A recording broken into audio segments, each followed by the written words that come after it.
welcome to Grow TV. I'm Stacy. And I'm Steve. Steve, if we had our own homemade time machine, where would you go? Easy. I'd go to ancient eras and tell them about future stuff so they think I'm the smartest person that ever lived.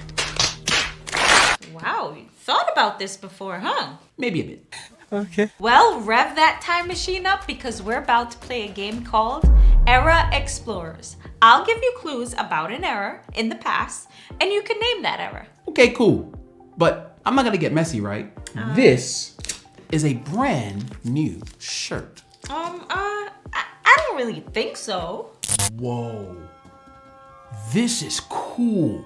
Is this a clue? It looks like some type of theater. Yep, this era was the time of Shakespeare. People went to the theater to escape the tough times people faced in this era. But if the play didn't go well, then... Whoa!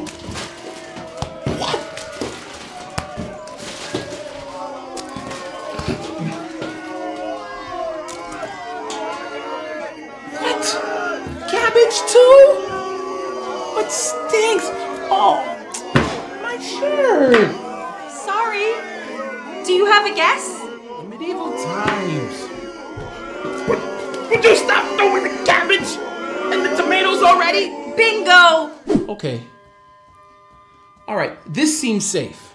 Looks like the studio of an artist during this era. Wow. Look at all these beautiful paintings. This was the era of Leonardo da Vinci and Michelangelo. Even the greatest artists made mistakes from time to time. And when they did... No! Renaissance. Next up! I don't want to play anymore. I'm good. Come on, it was just a few tomatoes and stinky cabbage and a little splash of paint. I'll be right back. I don't get it, Stace. You said I wasn't gonna get messy, but the new shirt I had on, it was ruined. I said I didn't think you'd get messy. Stacy! Okay. You're totally right. I'm sorry. I forgive you. Really? Just like that? Yeah, I mean, I know you're sorry, so I forgive you. And you know what? Thinking about a mad Renaissance painter throwing paint around, it was kind of funny. Wow, Steve. Forgiving me just like that? You're a great friend. Well, I've been forgiven for a lot, so yeah. That's true. God has forgiven us all so much. Seems like God is always ready to forgive. You know, that reminds me of a story about the prophet Jeremiah and a special message God gave for him to share. Today's Bible story comes from Jeremiah chapter 18. Jeremiah was a prophet, someone chosen by God to deliver important messages. What's cool about him is that he was called before he was even born. That's sort of time travel-y, right? But wait, why would God call him before he was born? Well, maybe because God knows a little something about eras before they even happen. It wasn't the greatest era for the Israelites. Jeremiah is sometimes called the weeping prophet because he deeply cared about his people and felt heartbroken when they ignored God's messages, which was what they were doing. He also knew that if he kept making bad choices, there would be serious consequences. Not a great era at all. One day, God sent Jeremiah to the potter's house for a very unique lesson. Potters shape clay, right? Like into things like bowls or jars? Or pots. Oh, potter.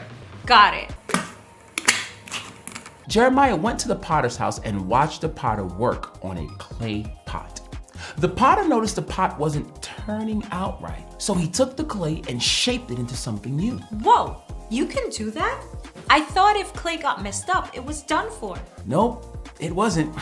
Not at all. But it could be made into something new. Then God gave Jeremiah a message. Jeremiah 18:5-6 says, "Then the word of the Lord came to me. He said, can I not do with you, Israel, as this potter does, declared the Lord? Like clay in the hand of the potter, so are you in my hand, Israel." So God was comparing the clay to them. Right. If they kept doing harmful things, hurting others, and turning away from God, there would be consequences. Misshapen clay. But if they decide to make better choices, Then God would forgive them and help them.